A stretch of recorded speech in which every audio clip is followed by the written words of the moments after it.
Bismillahirrahmanirrahim. Assalamualaikum warahmatullahi wabarakatuh. Alhamdulillahirabbil alamin, nahmaduhu wa nasta'inuhu wa nastaghfiruh.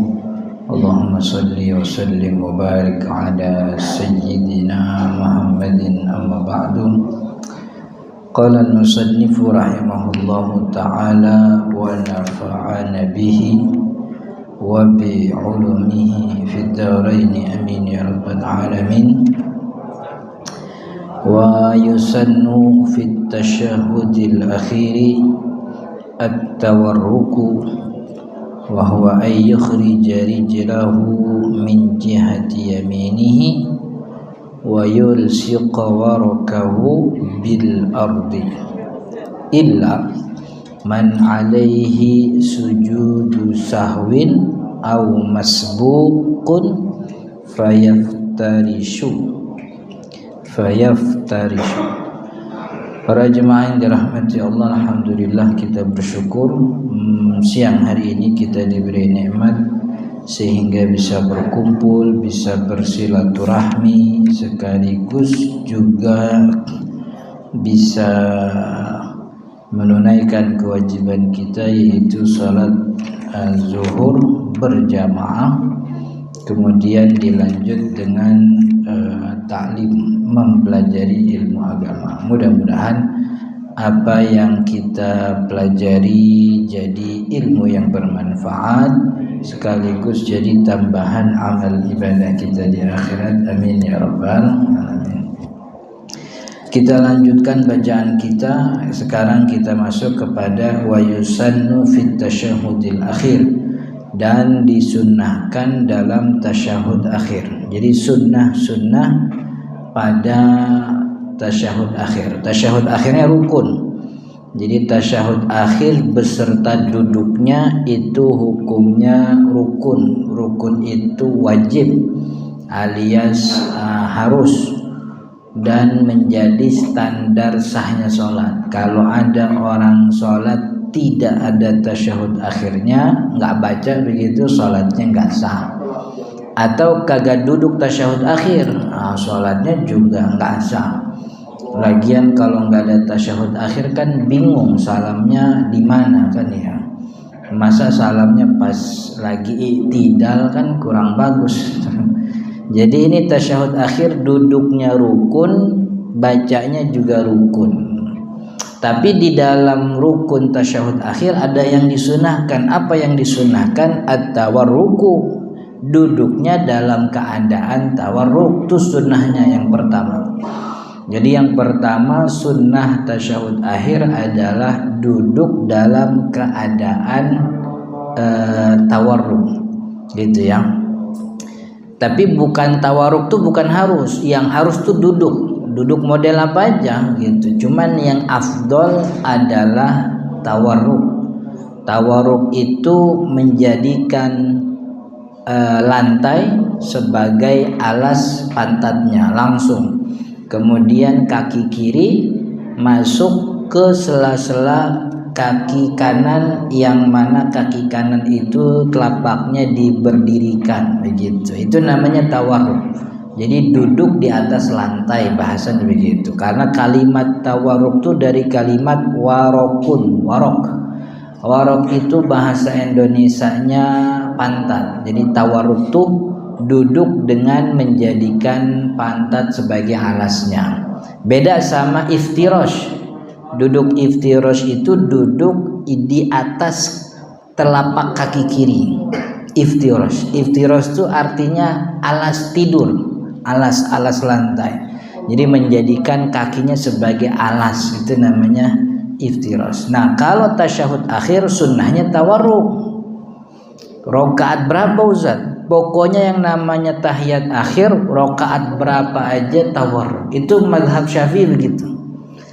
Tapi nanti kemudian teman-teman nih mungkin ada yang lihat kalau sholatnya 2 rakaat itu tahiyat akhirnya iftirash. Nah itu mazhabnya Imam Ahmad bin Hambal. Jadi mazhab Hambali begitu. Mazhab Hambali membedakan antara rakaat sholat yang 2 sama yang lebih dari 2. Kalau lebih dari 2, tasyahud akhirnya tawarruk, duduk di atas lantai pantatnya.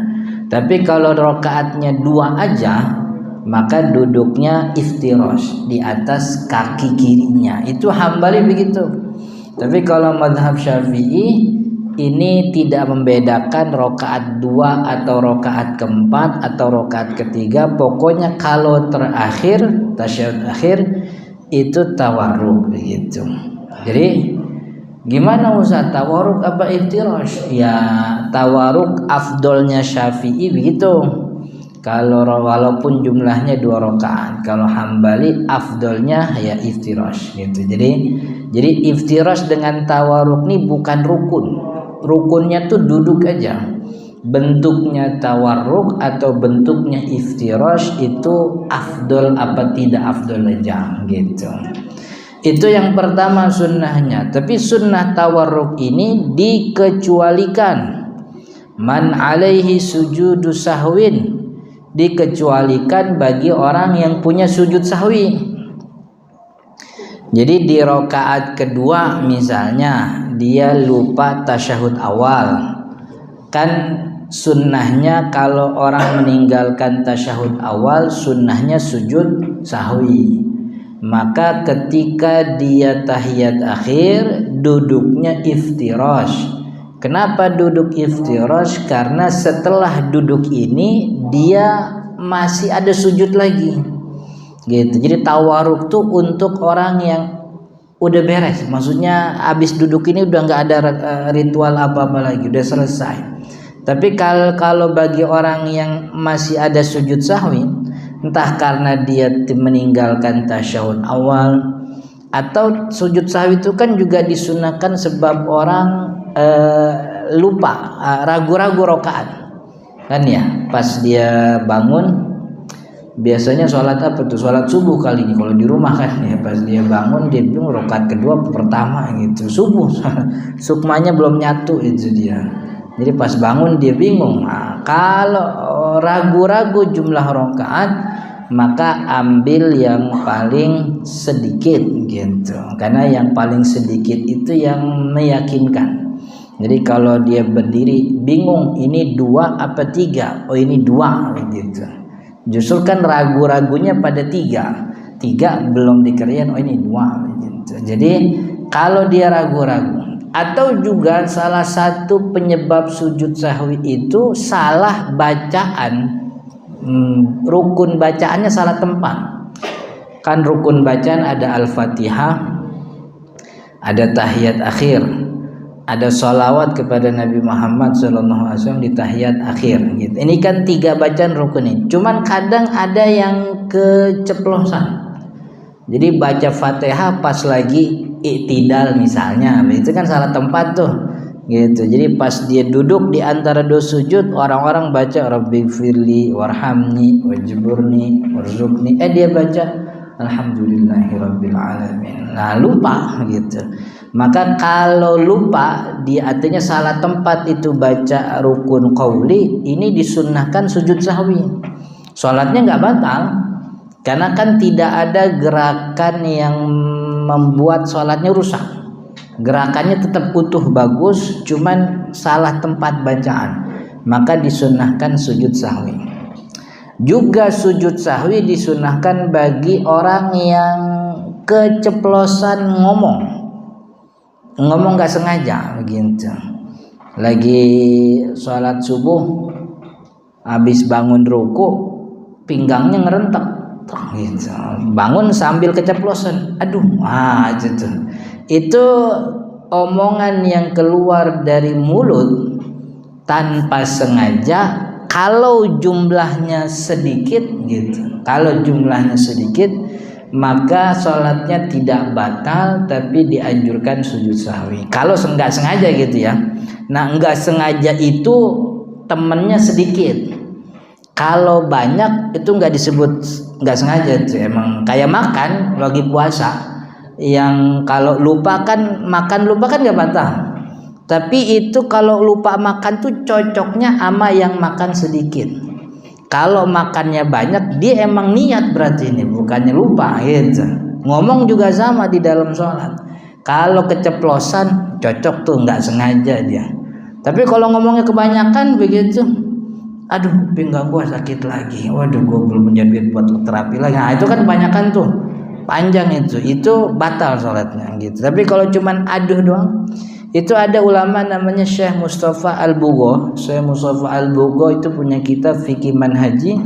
Itu di dalam kitabnya dia bilang maksimal kata atau maksimal huruf yang keluar dari mulutnya untuk dikatakan lupa atau tidak sengaja yang dia nggak batal, maksimal itu 6 huruf. 6 huruf. Waktu ngaji itu saya pernah nanya sama orang dosen Suriah juga, cuman bukan penulis kitabnya. Saya bilang nih yang begini ini ukuran hurufnya huruf Arab apa huruf apa? Karena ukuran satu huruf Arab tuh bisa punya makna tuh, qi aja tuh udah punya makna. Cuman kalau kita satu huruf nggak ada maknanya. Kata Syekh dia bilang huruf yang biasa digunakan sebagai bahasa oleh orang yang sholat. Kalau yang sholat ngomongnya bahasa Indonesia, ya ukurannya Indonesia begitu. Jadi hurufnya tuh A, D, U, H, aduh 4 masih dapat nih.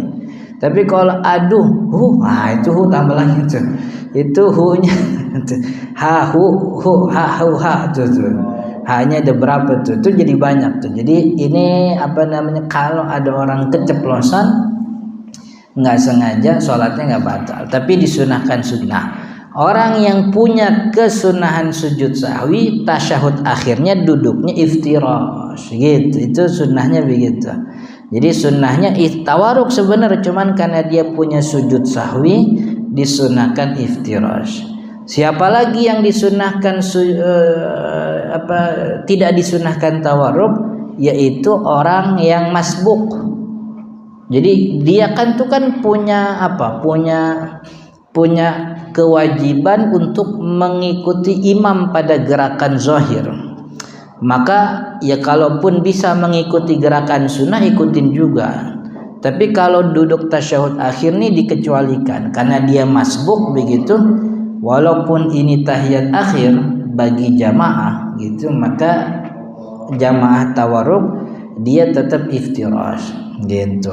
Dalam beberapa kitab disebutkan begitu. Salah satu hikmah kenapa ada tawarruk dan iftirash, ini tawarruk ini model orang duduk yang udah kagak ngapa-ngapain lagi, yang udah kagak berdiri lagi gitu. Jadi itu lebih nikmat dan lebih nyaman bagi badan kalau duduknya tawarruk itu, karena habis itu udah nggak ngapa-ngapain lagi, udah nyaman tuh. Maka kalau ada orang yang akan melakukan gerakan selanjutnya setelah duduk, sebaiknya duduknya jangan tawarruk, karena kalau tawarruk nggak nyaman itu, berdiri lagi ribet nggak nyaman. Maka yang nyaman tuh iftirash. Ini bukan sebab, tapi hikmahnya aja, hikmahnya saja begitu. Ini sunnah sunnah yang pertama. Kemudian sunnah yang kedua dalam tasyahud, sunnah yang pertama tadi tawarruk. Kemudian sunnah yang kedua yaitu menaruh tangan kirinya ala fakhidhil yusra, di atas paha kirinya. Jadi tangan kiri di atas paha kiri. Mabsutan, di atas paha ya, berarti bukan di atas dengkul, di atas paha. Mabsutan madmumatan muhadhiyan bi ru'usiha tarafal rukbah. Jemarinya direnggangkan, tangannya dibuka, jemarinya dirapatkan, diluruskan ke arah lututnya. Jadi tangannya nggak dikepal begini, tapi mabsut, dibuka tangannya, lalu jari jemarinya tuh rapat menuju ke arah lutut. Itu ini sunnahnya. Wa wad'ul yadil yumna ala tarafail rukbatil yusra. Tapi kalau tangan kanannya itu sunnahnya diletakkan di ujung paha. Jadi pas di atas lutut, ujung paha. Ujung apa sih namanya itu? Jadi lututnya di sini, tangan kanannya di atasnya. Bersiap untuk memberikan isyarat tangan begitu. Itu rukun sunnah yang kedua. Kemudian sunnah yang ketiga begitu, ayak bidha fi tasyahudaini asabi'ahuma illal musabbihah fayursilah. Kemudian sunnah yang ketiga, mengepalkan semua jari jemari kecuali dari telunjuk sebagai isyarat tauhid. Ini isyarat tauhid. Maka yang bagus itu memberikan isyarat itu ketika kalimat tauhid, asyhadu an la ilaha illallah gitu. Ini jadi sunnahnya tuh kalau Syafi'i semua dikepelin. Ada sebagian kitab tuh Al-Majmu' bilangnya yang dikepel tuh kelingking, jari manis, kemudian jari tengah sama jempol membuat angka 5 begitu. Ini seperti ini. Tapi umumnya semuanya dikepal, kemudian sisanya tenang. Berarti memberikan isyarat telunjuk ini hukumnya sunnah, bukan kewajiban. Jadi yang wajib, yang harus itu duduk sama baca tasyahud akhir. Sedangkan memberi isyarat ini hukumnya sunnah, bukan kewajiban. Gitu. Maka ketika ada orang tasyahud akhir tangannya tidak memberikan isyarat telunjuk, itu salatnya sah, gitu. Karena itu bukan rukun. Karena bukan rukun, maka tidak perlu berselisih terlalu panjang, kan ya? Kan ada orang yang mempermasalahkan jari jemari, gitu. Ada yang pokoknya begini. Ini kalau nggak begini berarti salah nih, gitu. Ada yang digerakin gitu, pokoknya digerakin, karena Nabi Muhammad dalam satu riwayat tangannya digerak-gerak, jari telunjuk digerakkan. Padahal itu hukumnya sunnah, bukan rukun. Jadi percuma dia gerak-gerakin, kalau dia kagak baca kan kagak sah juga sholatnya, kan ya. Dia gerak-gerakin, dia fokus muter-muterin tapi dia nggak baca tasyahud. Dia nunjuk asyhadu, cuman yang dibaca asyhadu alla ilaha illallah, kan nggak sah. Dan tasyahud kan ada berapa tuh? Ada 4. At-tahiyatul mubarakatus shalawatullah, assalamu alayka ayuhan nabi, assalamu alayna, asyhadu alla ilaha illallah. Ada 4 itu bacaan. Itu harus dibaca. Maka kalau 4 ini tidak dibaca, sholatnya nggak sah. Telunjuk itu sunnah. Jadi memberikan isyarat telunjuk atau tidak memberikan sama sekali, sholatnya tetap sah. Maka tidak perlu terlalu panjang memperdebatkan di mana mestinya telunjuk ketika tasyahud. Di isyaratnya pas asyhadu alla ilaha illallah, apa pas illallahnya, atau sepanjang tasyahud dia ngasih isyarat. Terus isyarat telunjuknya nih digerakin apa enggak? Kalau digerakin tuh gerakinnya kiri kanan gitu, apa atas bawah gitu, apa kombinasi muter gitu.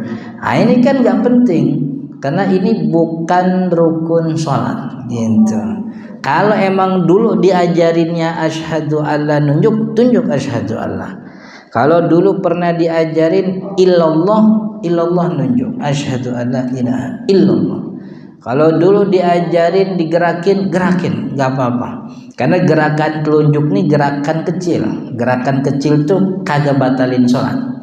Yang batal tuh gerakan besar. Gerakan besar tuh pala, tangan, badan, kaki.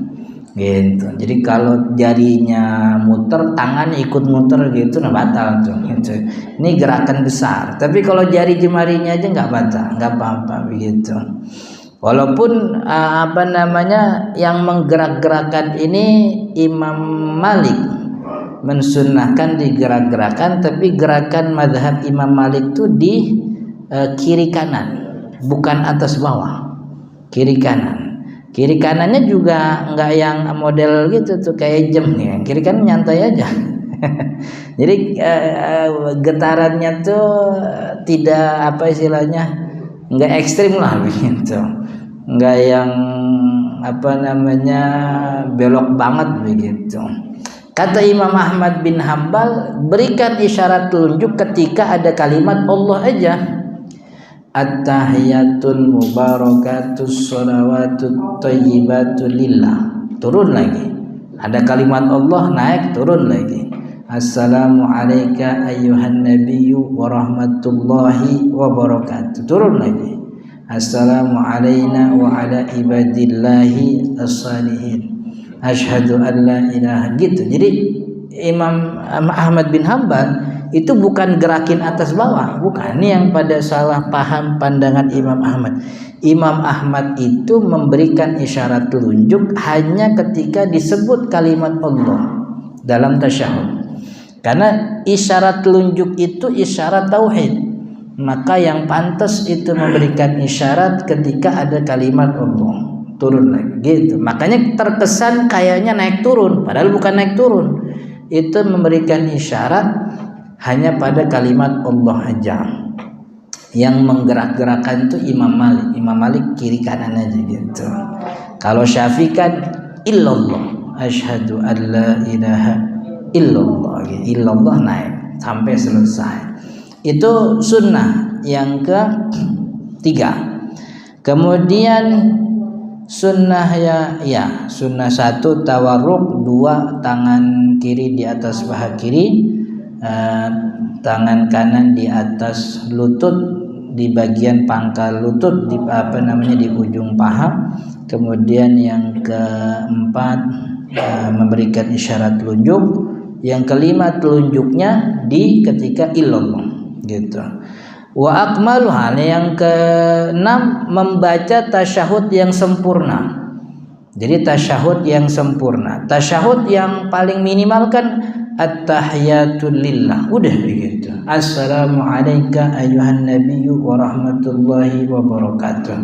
Jadi at-tahiyatnya simpel, at-tahiyatul lillah. Udah. Itu udah paling minimal. Cuman yang bagus tuh kalau tahiyatnya sempurna. Sempurna gimana? Ini bacaan yang sering kita baca waktu dulu ngaji di TPA waktu kecil.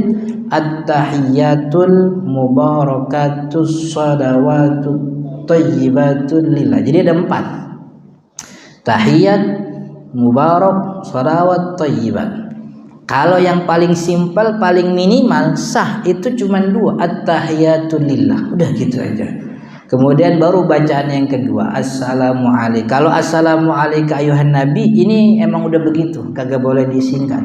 Assalamu alayka ayuhan nabiyyu wa rahmatullahi wa barakatuh. Dan assalamu alayka, alayka nggak bisa diganti. Saya dengar ada beberapa orang yang bacaan tahiyatnya diganti. Assalamu alayka, salam kepadamu ayuhan nabi, wahai nabi. Jadi karena dianggap karena Nabi Muhammad sudah wafat, assalamu alaikanya diganti assalamu alaihi ala nabi. Kagak boleh ini.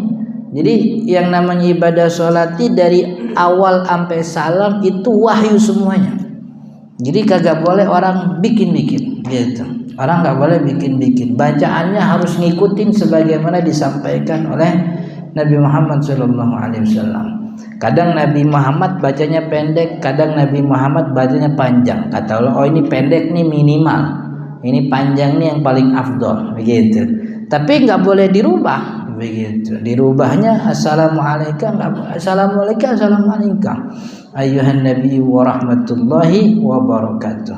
Assalamu alayna wa ala ibadillahi salihin. Asyhadu an la ilaha illallah wa asyhadu anna muhammadar rasul. Jadi ada 4. At-tahiyat, assalamu alayka ayuhan nabi, assalamu alayna, kemudian asyhadu an. Kata Imam Nawawi dalam Al-Adhkar, 4 bacaan tasyahud ini boleh tempatnya dirubah. Dirubah itu maksudnya posisi bacaannya. Dia baca asyhadu alla ilaha illallah dulu misalnya, kemudian baru baca at-tahiyat. Boleh, nggak ada masalah. Cuman yang paling bagus sempurna ngurut begitu. At-tahiyatul mubarakatus shalawatut thayyibatu lillah. Assalamu alayka ayyuhan nabiyyu wa rahmatullahi wa barakatuh. assalamu alayna wa ala ibadillahi sholihin, asyhadu an la ilaha illallah wa asyhadu anna muhammadar. Nah, tasyahud selesai. Setelah tasyahud kan ada rukun selanjutnya, rukunnya baca sholawat gitu. Paling minimal sholawat yang sah, Allahumma sholli ala Muhammad, dah gitu. Itu sholat yang disunnahkan kalau dia sholat dalam keadaan imam di mimbar. Imam sudah di mimbar, dia sholat sunnah tahiyatul masjid atau sholat sunnah qobliyah Jumat, itu kan tetap sunnah dalam mazhab Syafi'i. Maka sunnahnya dipercepat agar tidak ketinggalan umat. Salah satu bentuk dipercepat itu apa? Baca bacaan yang paling minimal aja gitu, jangan diperpanjang. Maka tasyahudnya asyhadu an la ilaha illallah wa asyhadu anna muhammadar rasulullah, Allahumma sholli ala Muhammad. Nah, itu udah paling minimal, Allahumma sholli ala Muhammad. Kayak sholat qobliyah subuh, kalau kita lihat menit itu iqamatnya udah tinggal 3 menit sekian detik. Ini kalau kita sholatnya bacanya panjang nih, ketinggalan takbiratul ihram imam, baca yang minimal sah gitu. Ini sunnah yang ke-7, baca tahiyat panjang, tahiyat sempurna. Sunnah yang ke-8, baca sholawat yang sempurna. Artinya sholawat yang sah itu minimal Allahumma sholli ala Muhammad, sah, udah beres.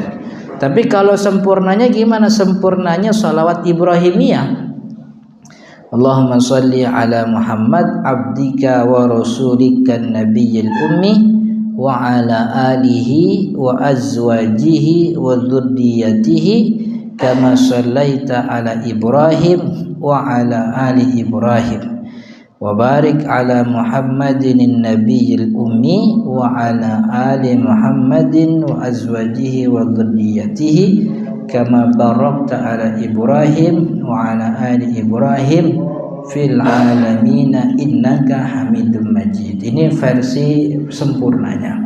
Tapi versi minimalnya Allahumma sholli ala Muhammad.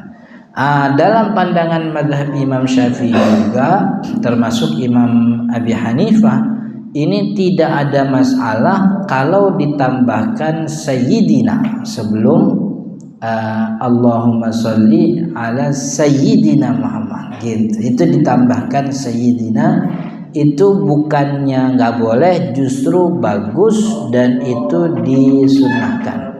Karena kita menambahkan zikir yang memang seharusnya itu maksudnya selayaknya.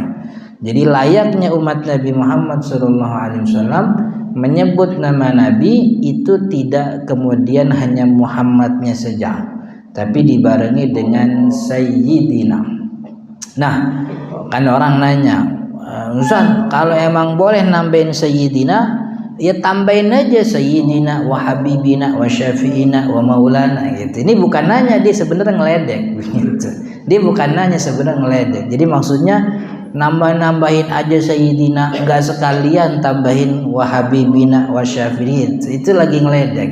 Sebenarnya nambah Sayyidina itu kan begini ya. Jadi yang namanya bacaan sholat tuh dari awal sampai akhir tuh harus ta'abbudi, harus ada wahyunya. Maka penghormatan kita kepada Nabi Muhammad dengan kalimat apa pun harus dengan kalimat yang pernah diucapkan oleh Nabi Muhammad sendiri kepada beliau sendiri, atau Nabi Allah dalam Al-Quran kepada Nabi Muhammad. Kalimat Sayyidina itulah kalimat yang di Al-Quran disebutkan oleh Allah kepada para Nabi, dan Nabi Muhammad menyebut dirinya Sayyid juga dalam hadisnya. Maka kalimat Sayyid lah yang kemudian masyhur. Dalam Al-Quran itu gimana? Sayyidan wa hasur, kan begitu. Kemudian dalam hadis Nabi SAW beliau mengatakan, Ana sayyidu waladi Adam yaumal qiyamah gitu. Jadi Nabi Muhammad sendiri yang nyebut bahwa dirinya itu sayyid manusia, tuannya manusia yaumal qiyamah, nanti di hari kiamat. Jadi kita nambahin sayyid itu bukan asal nambahin, emang wahyunya ada. Nabi Muhammad nyebut sendiri dirinya sebagai sayyid. Maka penambahan sayyidina ini bagus. Artinya tidak ada masalah. Justru kalau ditambahin jadi wasyafi'ina wahabibina, jadi batal sholatnya. Karena dia masukin bacaan yang bukan bacaan dari wahyu begitu. Jadi